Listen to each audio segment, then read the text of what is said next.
Kintsugi Heroes acknowledges funding and was made possible with support from the Community Broadcasting Foundation. Find out more at cbf.org.au.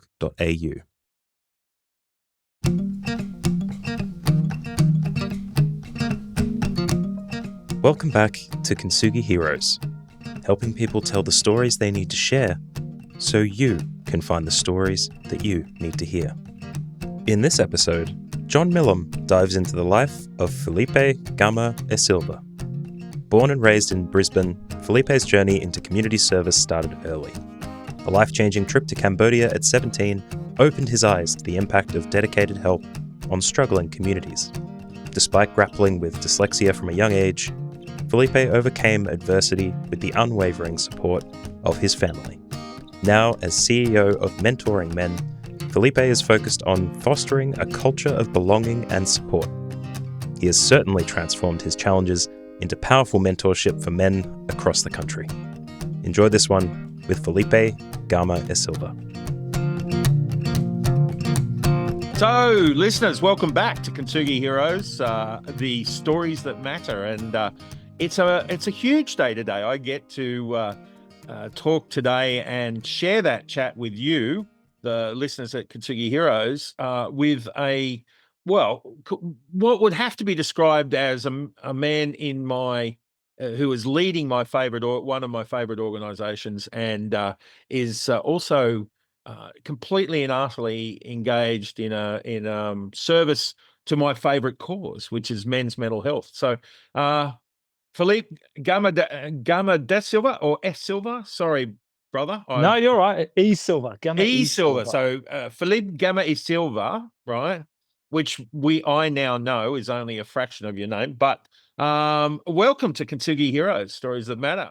Now, Filipe, you are the CEO of Mentoring Men, and you've taken over that position 9 months ago, is it? Or No, not quite. About 6 now. April, May-ish. It all blurs into one. yeah, so very much this is a fresh challenge, but not. But you are have a long history of serving in wellbeing commercial enterprises and with a focus on supporting others and supporting the community. So, Filipe, welcome, and tell us a little bit about Filipe Gama e Silva.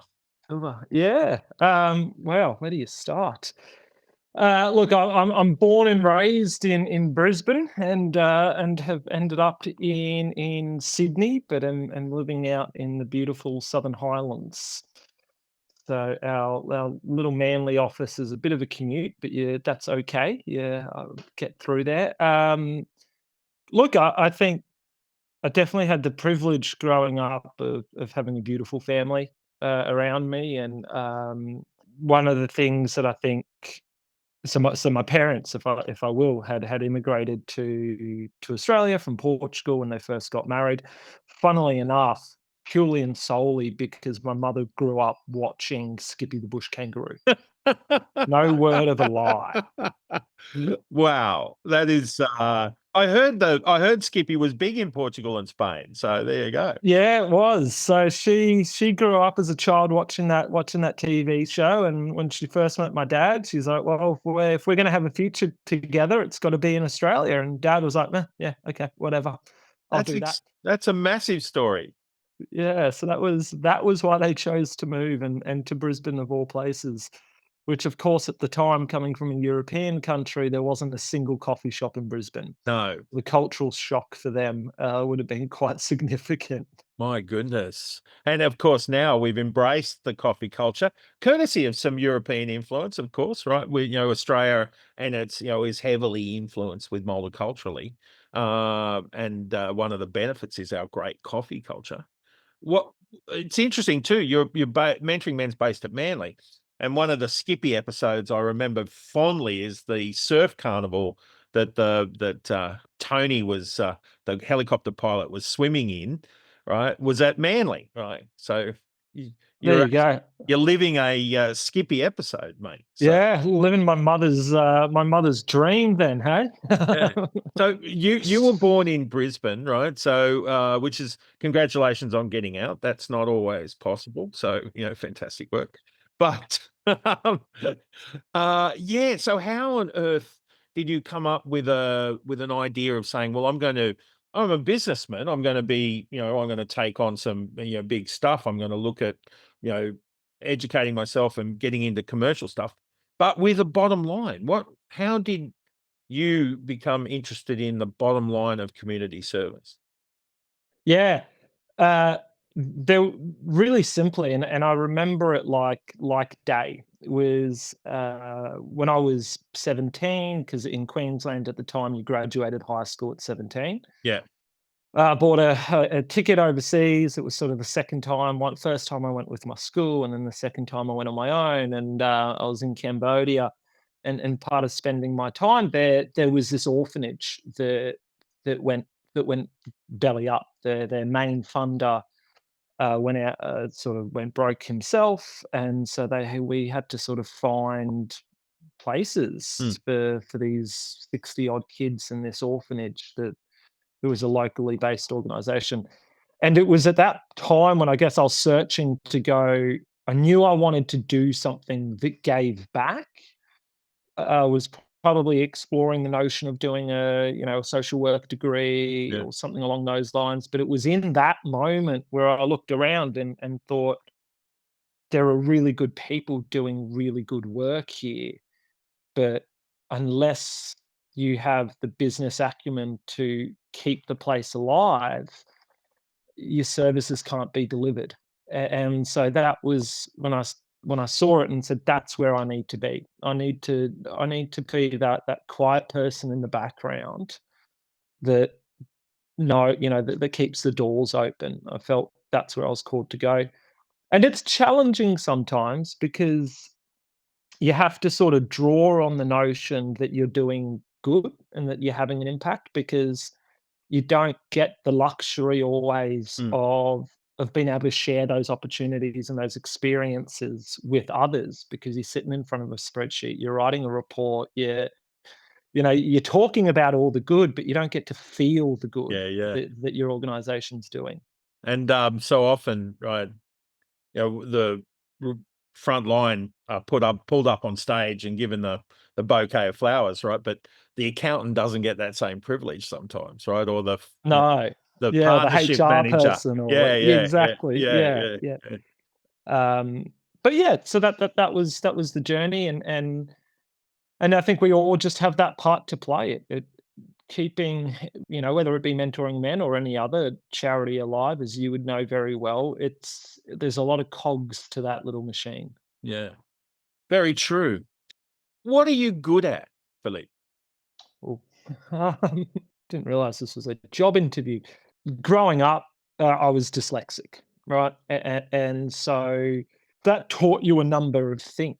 Yeah. The very first thing was self-confidence. The worst experience that I would always have at school was when the teacher would ask you to randomly stand up in class and read. And so if they were going around the room, I'd sort of try and figure out, okay, I'm sentence 3, so I'll start reading over and over and try and Wow. memorize sentence 3, and I could do that. But the worst was when it was just random and you were put on the spot. And so that in itself sort of got me very comfortable. I had to be comfortable in the uncomfortable. And I had to be comfortable with getting up there and not being able to read a sentence when, a lot of the kids were having a bit of a chuckle because here's this guy that Yeah, can't yeah. piece a sentence together, and just being okay with that. And so what that taught me was, I guess I sort of just became I feel comfortable in crowds because I've had to be comfortable in crowds, and so I've had that ridicule, I've had that laughter, and so it doesn't bother me. I'm okay to get up there, and I'm okay to talk, and I'm okay to put my heart on my sleeve because I don't fear that judgment. It's not that I don't care about their opinion, um, but I don't fear that judgment. And I think by virtue of being dyslexic, and it's well known, is you're forced to think outside of the box. You're Yeah. forced to explore those other, those other avenues to find the little workarounds to get you to where you want to be. So especially in that business, in that organization, it's lens, it's well, where there is a problem, it's the ability to sort of step back and go, there's got to be another way we can deal with this, and coming up with that other workaround. So interesting. I hear in your description of that, like, a really an adaptive response that's really useful to you, right? Which is really exciting. So many in that situation that moment of exposure has caused ongoing problems. Why do you think you were different? Is that something about your childhood or? Yeah, I think so. I think definitely I have very, very supportive parents, still do. Very blessed and privileged to be able to have that. Hmm. And they definitely taught me those elements of resilience to go, well, it's okay, and sort of reinforce, there would be times where you self-doubt yourself, and you go, oh, I'm stupid, I'm dumb, I'm whatever this, and especially having that, a big part of why mentoring men resonates with me so much Yeah. is, is that notion of having someone in your corner. Yeah. And especially with my mother, I had her in my corner, a book that took every kid 15 minutes to read after school would take me an hour and a half. And she was, full-time or part-time working, raising me and my sister, and obviously my dad was at work as well. And she'd be cooking dinner, she'd still find the hour and a half and force me to read that book, and spend that time, and she was just always in my corner to get me through it. So having that rock and that foundation was probably a massive part to it. And I think probably in later years in high school, that then stemmed out into connections with other members of the staff, whether it be teaching or non-teaching staff. That probably two people really come to mind um, that were there, that helped me along the way as well. It's interesting because your first employment was through the school system and so on too. That's Yes, it was. Yeah, yeah. yeah, yeah. So I ended up working at the school that I went to. Actually, that's not entirely true. During high school, I did a little bit of dabbling in Channel 7, Oh, doing some little promo editing, but the first sort of gig was actually with the Australian Red Cross. right. Um, in their emergency services, so responses to natural disasters. So I started as a volunteer with them. I'd come back from Cambodia, started with a volunteer with them, and one of the yard it was Hurricane Yardley or something from memory had come through, and was also post Brisbane floods Right. as well, and they that very quickly just turned into a bit of a casual job with them, and I was coordinating the volunteers. But I was then also working in the theatre at the college, and also in the boarding house. So your childhood interests, I think you mentioned not massively sporty, but art and obviously film and culture, right? Is that where is that your particular superpower? It was definitely at school. I think it was probably, yeah, film and TV, and technology, as in theatre technology, not necessarily computers. Aviation. I'm a fanatic for aviation, so that's a shared interest of my father and myself as well. So yeah. Nice. So all of those helping things, right? So you move on to tell us about you know when you moved out from the school system and so on. So you were part of the founding crew of Sonda, is that No, no, no, no, no. I just right? worked for Sonder. That was my last role that I had before moving to mentoring men. So what was that stepping stone towards mentoring men? What was that about? So well-being. focus, but marrying the commercial, like being behind the scenes, helping people get stuff done? So I guess if I take a step back, it was my first when I was 19. Actually, I founded a not-for-profit that provided free medical and physiotherapy services in Cambodia and Vietnam. Wow. And we generated the revenue through providing universities in Australia with clinical placements for their physiotherapy and nursing students. Yeah. Now, as I say that, definitely wasn't me who founded it in the same token, right? Like there was an opportunity there that I saw, but there were, two or three predominantly really key people that got behind it and were the big driving forces of how it came to be. And then I'd moved on to that. I ended up, a while later getting a gig in Sydney, and then ended up working in a statutory out of home care, so providing care for children that were under the care of the minister. But again, that behind the scenes advocacy, business management types of roles. And then I ended up in Sonder and now at Mentoring Men. So bringing that history of like seeing the struggle these organizations, these caring organizations have in being successful. What have you brought that will make your job at Mentoring Men about taking Mentoring Men to the next level of success? Yeah, it's interesting because one of the motives actually for going to Sonder, because was they're a private Australian start. Well, they're no longer a startup. They're doing quite well, but they're a privately run business.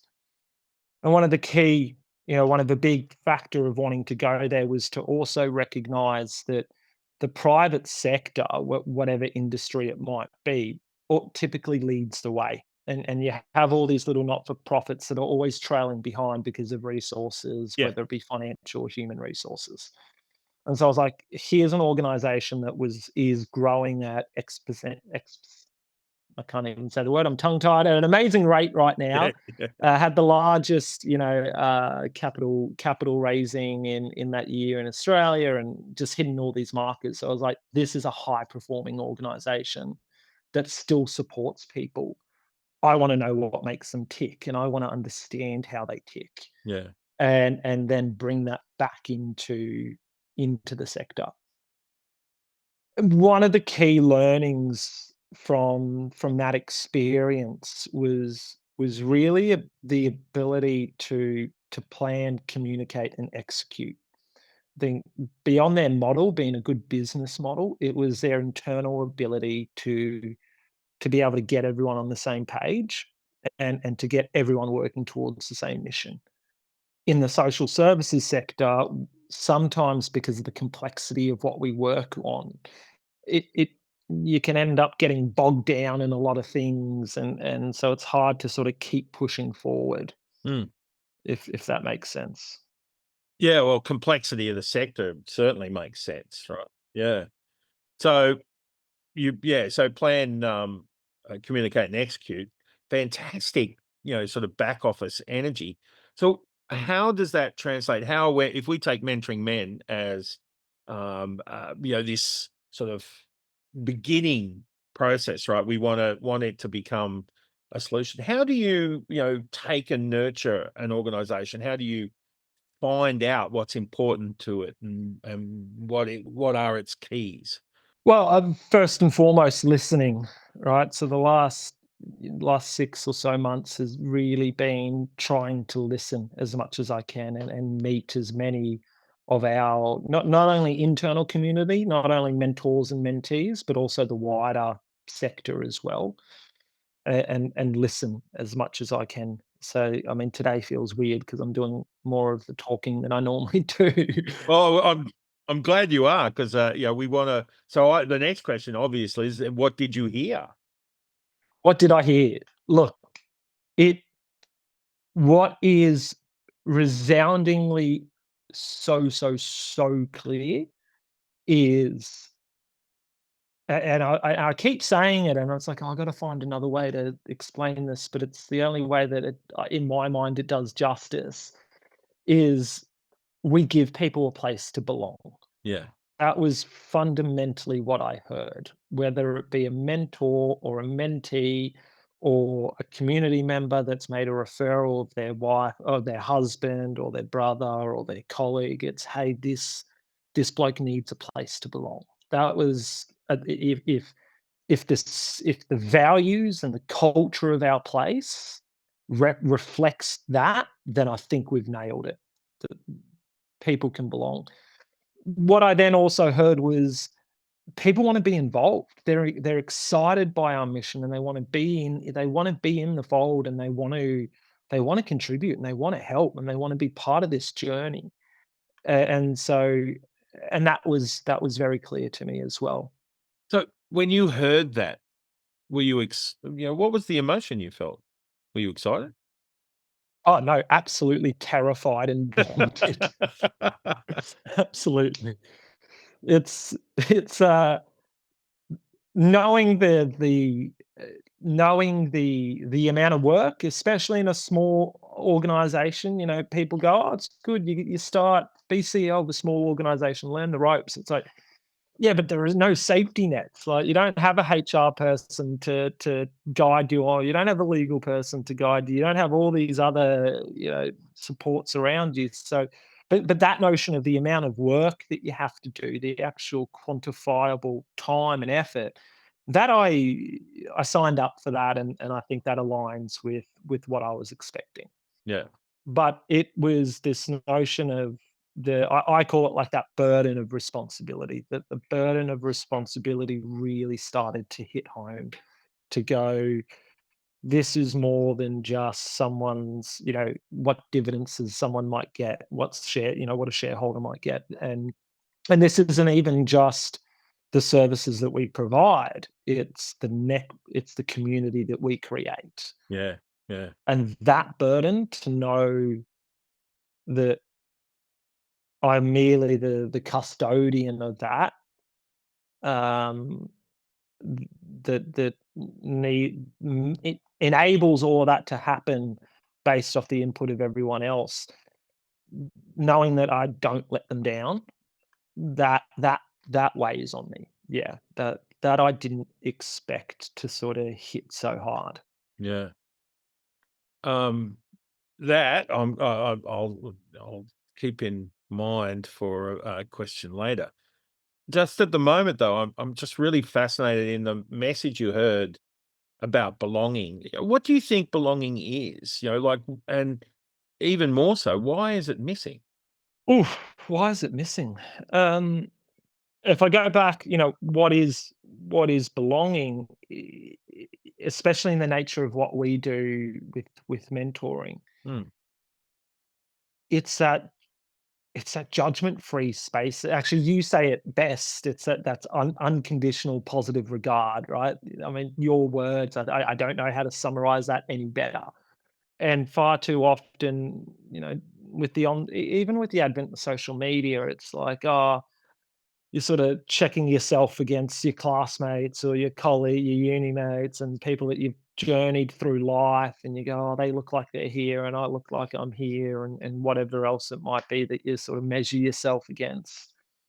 And so there's this increasingly that notion of perhaps you have to present as someone that mm, you might not necessarily, that you're not. And so that safe space, that space to just be your true self.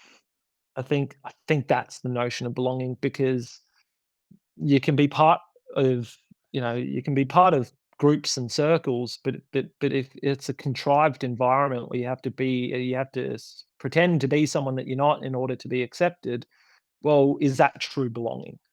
I love that definition, mate. Joyner in the interpersonal model of suicidality, he talks about uh, uh, thwart, thwarted belonging Mm, as being one of the great causes. And of course, you and I both, are horrified by the statistics of men's suicide, right? So, if mentoring men can offer a place of belonging, do you think it has the ability to help men generally, and and help prevent men's suicide in particular? Oh, yes. I mean, I don't think I know. We receive feedback from mentors and mentees and mentors, Mm, and we know it does because we get told it does. And it's more than 68% of the blokes that engage with us just after 3 months report feeling less lonely mm, and have a more optimistic future, or more optimistic view of their future after just 3 months of having a relationship with someone. yeah. And then, of course, those factors that lead to suicide, and so loneliness, and having a view of the future and one's self image, a whole host of things, right? But we see it every day, and we get the feedback every single day that goes, hey, whether it's suicide prevention, or whether it's just being more connected in their relationship, or a more connected parent, or a more connected employee or member of the community, we hear it every single day. I love that. Helping, offering belonging, and then offering that safe space to the community. What do we want to, how, what do we want to do with that safe space? What's our plan to build belonging? There's probably there's two elements of it in my mind, right? One's a practical element, and that practical element is, how do we actually scale what we do at Mentoring Men? How do we reach every single corner of this country? Because we know that those in the most regional and remote areas are suffering even greater. Yeah. So how do we get out to them? That's that's one element of, in my mind, of, well, how do we extend that circle of belonging? Mm. But I guess the second part to, well, what's that future? Eh, Perhaps it goes one step beyond belonging. Perhaps it goes into that notion of a movement, if you will, that that changes the discourse around what it means to be a man.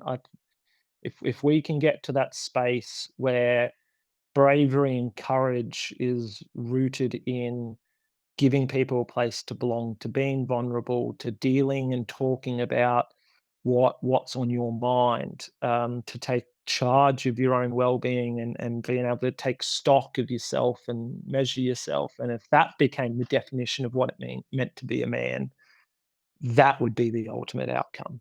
Yeah. An outstanding idea. It seems so straightforward. Obviously, there's a it's a huge elephant to eat, but um, what? Why the governments and the system, the big organizations, why do they seem so lost at the moment? It's interesting you say that. I've been doing a lot of research. I mean, just last week, right? The federal government, the prime minister came out with the draft. Suicide prevention, the Yeah, draft guidelines. recommendations, Yeah, yeah, guidelines, right? And it says it there, like, and what we're doing at Mentoring Men, it's like it's in the recommendations. So I don't know if they're lost, because their own recommendations show what needs to be done, and it's in matter of fact what Mentoring Men is doing. And I mean, call it out. It's not just Mentoring Men, right? It's what Men's Table is doing. It's what the Man Walk is doing. It's what Gotcha for Life is doing. Like, it's not just Mentoring Men. There are a whole host of other organizations out there that are addressing different needs in a different way, but all in that same ecosystem. Whether it be men's mental health, suicide prevention, family and domestic violence, the challenge in any cause is just more broadly the government structure, right? Like, it's you when you're trying to run an organization that's so dependent on government funding, or pretty much entirely dependent on government funding, aside from the donors that you have, um, you're very beholden to the policies that they bring out, to the budgets that they bring out, and far too often, and we're victims to it as well, where we've delivered an amazing program, we've hit all the markers that they wanted to see us hit, arguably over-delivered, actually, but the budget changed. Yeah. So there's 300K out of your cash, out of your revenue gone because the budget's changed and that's it, and there's nothing you can do about it. And so it's that long-term sustainable funding that it doesn't really matter. I don't know why, but that's what always seems to just fall at the waysides is these it takes time to stand up a program. It takes time to refine it and learn from it and further develop it and grow it. And as you start to reach those markers, you sort of just get pushed back down the ladder again. Or forced out of the game, right? You're like all the staff, if you can't pay them, people can't work and deliver the Yeah. service. Yeah. Yeah. Yeah, it's a tough question, and of course, that takes a lot of energy to be a part of the policy process and advocacy process, and that's energy that isn't on the front line. How do you balance that? I think it's going back then to why, to Mm, the why are we here? Why do we exist? What difference are we making? And perhaps it's not how you balance it, but it's perhaps where you then refine that energy and that motivation to keep going.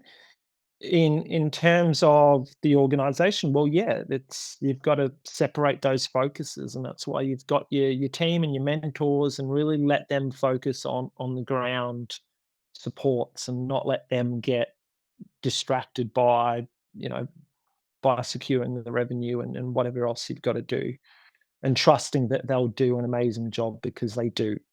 so you talked about two things. The first one was scale. If you've got, as you point out, right, Mentoring Men as an organization is delivering what everyone says is needed, right? And we need to get to all the corners of the country.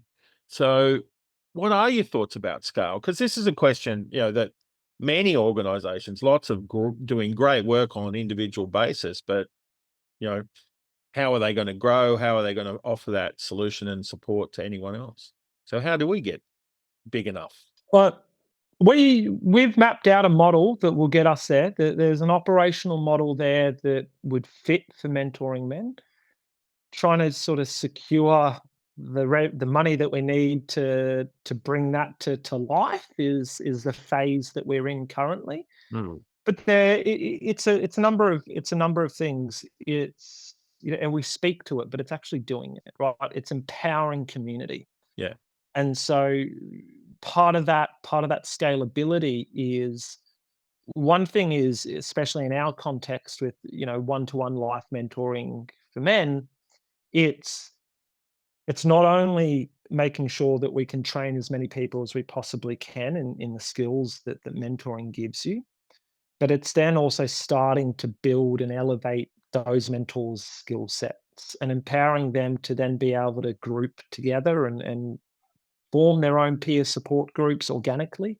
Mm. It's also then around more so sort of giving them the tools to do it. And so those tools are not only in training and I won't call them qualifications, but we'll say training to a degree. Um, but then Apprenticeships, also right? apprenticeships. Yeah, look, there's a world there where what we're really aiming and where we'd love to get to is sort of going, well, you have your level one mentor, and then you have your level two, and then you have your level three, or however we end up wording that. Yeah.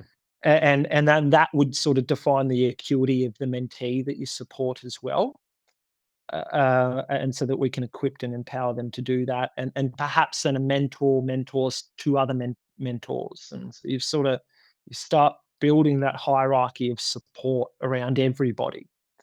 But that's really, really, really labor intensive to support unless you've got the systems behind you to enable that support.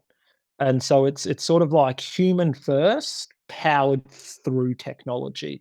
Wow. And that's where we fall short as not just mentoring men, but a lot of not for profits is, the advent of AI. Well, that's amazing. Mm. But we don't have the expert to bring that in and to roll that out in the way. We don't have that 300,000 that we could probably spend on developing something that would work for us. Yeah. And a lot of organizations, small little not-for-profits end up falling into that boat where they get choked by themselves because they just don't have that tap. Because any other for-profit business would go, well, our margins are too high, so we're gonna invest X amount of dollars so that we can bring down the margins or increase the margins. So our margins are too low, we're going to increase it. Sorry, and we just don't have that investment fund to go. Let's improve efficiencies. So it sounds like there's a responsibility here. We're inviting, you talked about the new way of masculinity, and I think, a caring, vulnerable masculinity also includes, tapping into the choices they make commercially and professionally, right? So it sounds like we're inviting the professional world, the commercial world, to come in and join us on the mission. Yeah, we'd love to, and that's a big part of what I'm trying to focus on at the moment is opening those doors and making those contacts. Definitely. But perhaps, it's if we go to the notion of male masculinity, it's getting those corporates from a practicality, ability to function point of view, but you know, getting their leadership and getting their sort of their support to go, not only is this okay, but you should be proud that you're doing something. But then second to that is getting the individuals. It's getting people, Kintsugi Hero, it's awesome because there's so many people sharing their stories and there's power in that. And it normalizes it and changing that dialogue from men don't seek help because it's first of all, we see every single day that men do. Yeah. The research shows that some of that contrives like to get help in Australia is so difficult, Yeah, right? yeah. Like, It's amazing anyone gets help. Right. Yeah. yeah, Yeah. yeah, right. Like you want a mental health plan, you go to a doctor, the doctor says, "Oh no, you got to book a Yeah. 30-minute consultation, come back, and then you go back, and then Yeah. and so it's complicated even in the best of times, even if you want to get help. Yeah. So one thing are those barriers as to why men perhaps don't seek help. But that dialogue around men not seeking help self perpetuates the issue because men then go, oh, well, men don't seek help. So I guess it's normal that I won't either. And that we have to change that notion and we have to share that, hey, I have sought help and I have had, we all go through, life challenges, life wobbles, whatever you want to call it. And whether you've sought clinical help or help from a trusted close friend or mentor, share it because the person sitting next to you might go, "Oh, well, if John has, then maybe I need to too." Yeah. It's such an empowering message. I completely get that. How do we go forward? Like we talk about, the dream of changing how masculinity is seen and it acted on by the men the men in our community. How do we start that dialogue in a way like we talk about the negatives? What are the positives about that process of embracing a new masculinity? It's the net outcomes of it, right? It's the positives that you feel better. You feel if we talk about male masculinity, some of those perceived notion and might stipulate that not all male masculinity identity is bad, right? But there are some elements that probably still remain. It's just the way we look at it. So that notion of what it means to be a man is to be in control of your life, right? A man needs to be in control of their destiny and their future, and they have to go out and get it, and they have to be strong. But perhaps it's, well, I am strong because, not I'm strong because I just don't deal with this. It's like, no, I'm strong because I'm vulnerable, and that's why I'm strong. Great way, great way of looking at it. Yeah. So inviting inviting accepting men for who they are, and then saying, okay, we just need to change the focus of being who you are. Yeah, yeah, yeah, warts and all.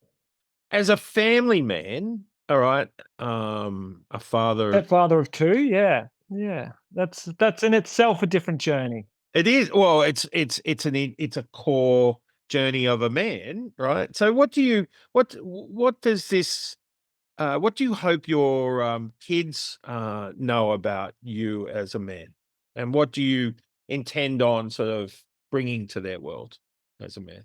Well, given one's a young man and one's a girl turning into a young lady, slightly the same, fundamentally the same values, but then also slightly different, if you will, just based off gender. Hmm. But at the core of it is honesty, respect, and trust in our family, within our family household. They're sort of the words that my wife and I will continue to go as, hey guys, it's these don't want to see you do well at school, but don't expect A's, but we do expect these three things, and like they're non-negotiables.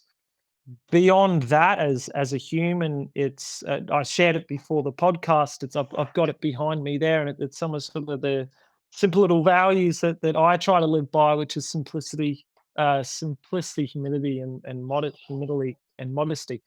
Um, if my wife and I can raise those two kids in a way that they're comfortable within their own skin, uh, that in itself would be a really big win, I think. For the boy, it's very much, he's growing up, and that it dawned on us, and it's not a reflection of him, right? But the Andrew Tate conversation came up, Yeah.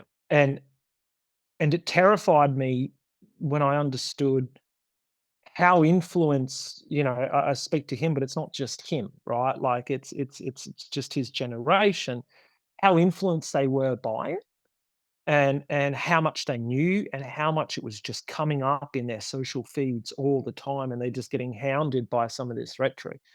And so for us, it was very much around, hey, well, take stock, like learn, go back, educate yourself, think about this bloke's comments.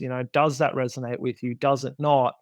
And hope that it's not an opinion that we force upon him, but it's an opinion that he finds along on his own. And he very much has, I might say, right? Like he very much has.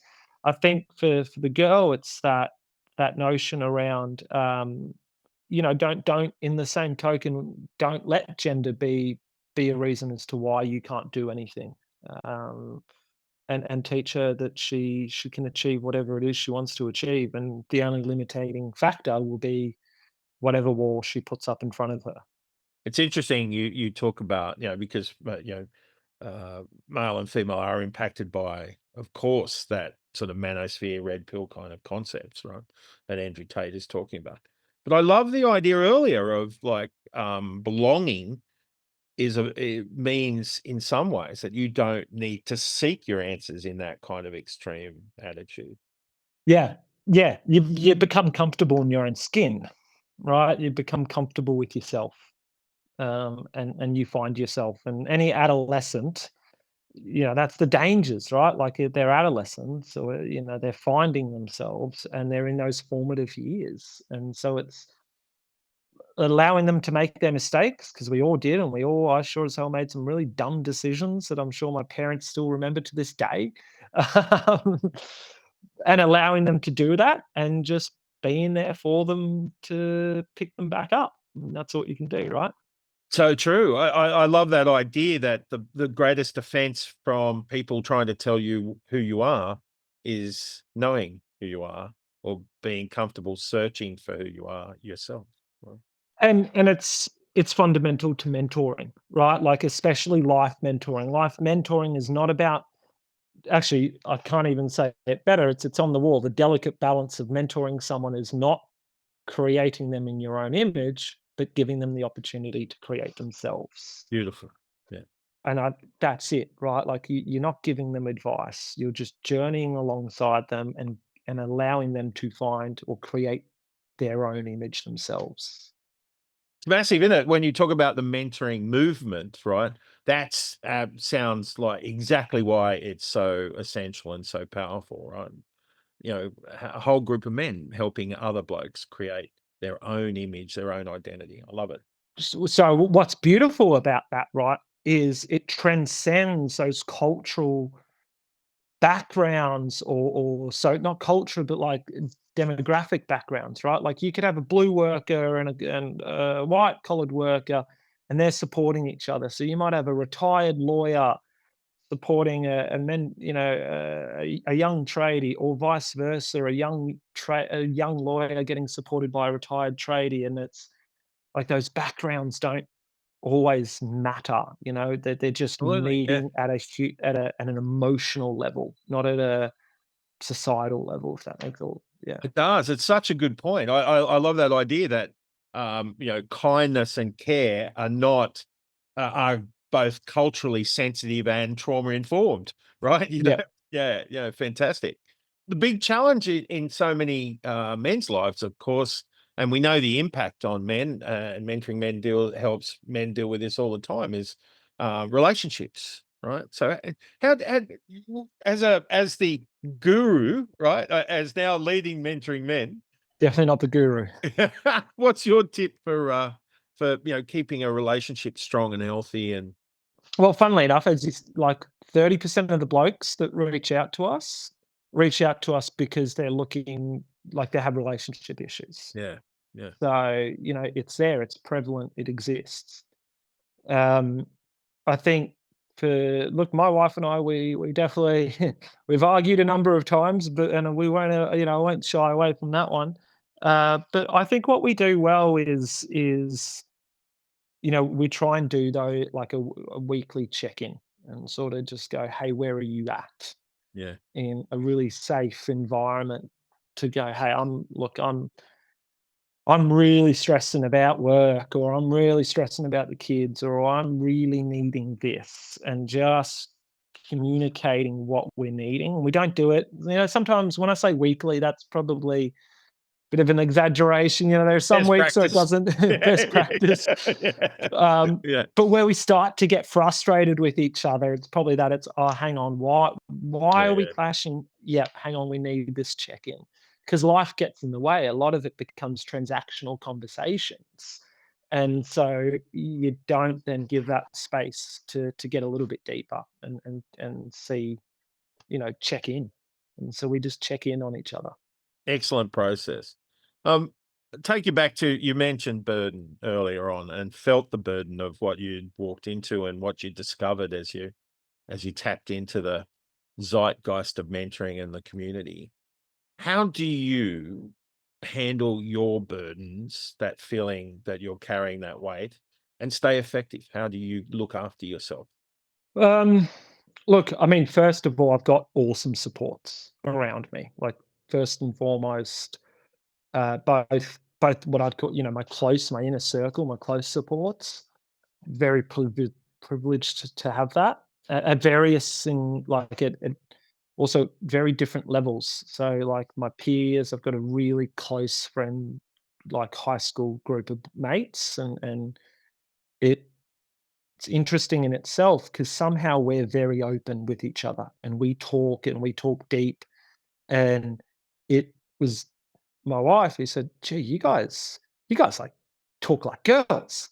Was her sort of first comment. Like, what do you mean? No, and she's like, "No, mate. Like, not every friendship group talks the way you guys do." Like, I'm like, "Oh, well, that's for some reason just normal for us. I don't think we created it. We're just lucky that we all came together." But so close friends, and then at various different ages. Then also the mentoring men community. Like I do talk to a lot of our men, and there is, they say, "Hey, what can I do? How can I help?" And they offer that, support and encouragement to me as well. So that's really, that helps. And then more at a practical level, I love getting outdoors. So it's I've got a dirt bike, so I'm one of those people that, will hoon through, not hoon, I shouldn't say that, but, will ride through and everyone's like, "Oh, there's that, that fool on a motorbike." Yep, that's me. I love it because I always say to my wife, I'm like, "Oh, well, every time I go out and buy something," I'm like, "But it's cheaper than a psychologist." And, that's how I try and justify my expenses. But, um, it it clears your mind because you have to be present on the bike, Yeah. right? Like if you're not focused and if you're thinking about something else, well, that tree will come out of nowhere. Yeah. And so it's like you just got to be 100% focused. And when you get off, you've sort of just somehow offloaded whatever it has, whatever's been sitting in your mind. Definitely. That sounds like the Southern Highlands mental health motorbike riding group in the future. I have sort of thought, I'm like, I wonder if we could incorporate this into mentoring men. That'd be definitely my own personal agenda. And I'm not too sure if that's fair, but yes. Fabulous. And mate, it's been amazing to chat, and I don't want to take up all of your day, but you've shared such insights, which has been wonderful. And thank you for sharing something of yourself and your own background as well. But I'd invite you to look forward. What do you see down the track, right? Just around the corner and then a bit further on. Look, around the corner, I'm really, really excited around bringing in more volunteers into the office. So, recognizing we've got 3 volunteers at the moment who are mentors, who are really running the mentor intake process, Awesome. and that's awesome. That's working so well. And so now taking that to the next level to go, hey, well, we actually need someone to support and manage other mentors and do a few other things. Really excited about seeing that come to life because there's just something in it where they're there because they want to be. And they've got the lived experience of mentoring, and you can just see talking to them, they're so passionate about who we are and what we do. So bringing that passion into the fold, I'm really, really looking forward to that. Beyond that, it's really looking forward to rolling out that there's a few little wins, a few little doors or windows that need to open for us, and I'm sure they will in time. And so it's about creating our own luck, knocking on doors, getting those doors opened. But when that comes to life, and to be able to see, like this weekend, Ian hosted a men's breakfast. You were there, obviously, and the excitement to go. That's just getting. I want to get to a point where it's like every weekend where there's a bunch of men either at a farmer's market talking about mentoring men, they're running a Bunnings barbecue, or they're having a men's breakfast or a peer support catch up. Yeah. And that excites me to go, we've mapped it out, we can see how we're gonna get there. We just need those 1 or 2 little opportunities to unlock it for us. And so looking around the corner, that's the vision that I'm like, "This will be cool. This will be awesome when this happens." Mate, I love that vision. Thank you so much. It's been great to talk to you, and I really love the picture you've painted of mentoring men and what you're doing and where you're going. So, and I know the people out there. What can they do to help? What can I do to help? Look, realistically, in our biggest crunch, our biggest limitation is finances, right? Like I shared earlier, we were defunded to the tune of 300,000, so we've got to find that shortfall. But that's not to say donations, right? Like not it's but opportunities. We spoke about corporates, right? So just from a practical point of view, any connections, just sharing the story, talking about mentoring men, getting the word out around who we are and what we do and the vision that we have, that would be huge. But at a more at a deeper level, it's we're not forgetting what you and I just spoke about, and encouraging those, whether it's encouraging yourself, the men around you, to share your stories, to talk about it, to take charge, to give that invitation to others and to give that invitation to yourself. That would be huge. Beautiful. Couldn't think of a better way to finish up. Thank you, Filipe. It's been awesome, mate. Thank you. And all the best with your current challenges and your future triumphs. And I look forward to chatting soon, mate. Thanks again. Thank you. Cheers. Thank you for listening to this episode of Kintsugi Heroes. Thank you to Colin Lilly for permission to use Broken as our theme music for this series.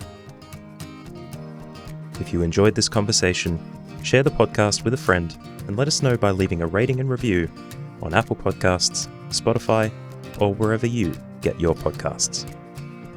If you'd like to support Kintsugi Heroes and the stories we share, head to kintsugiheroes.com.au and follow the instructions to make a tax-deductible donation. Thank you for listening, and we'll see you next time.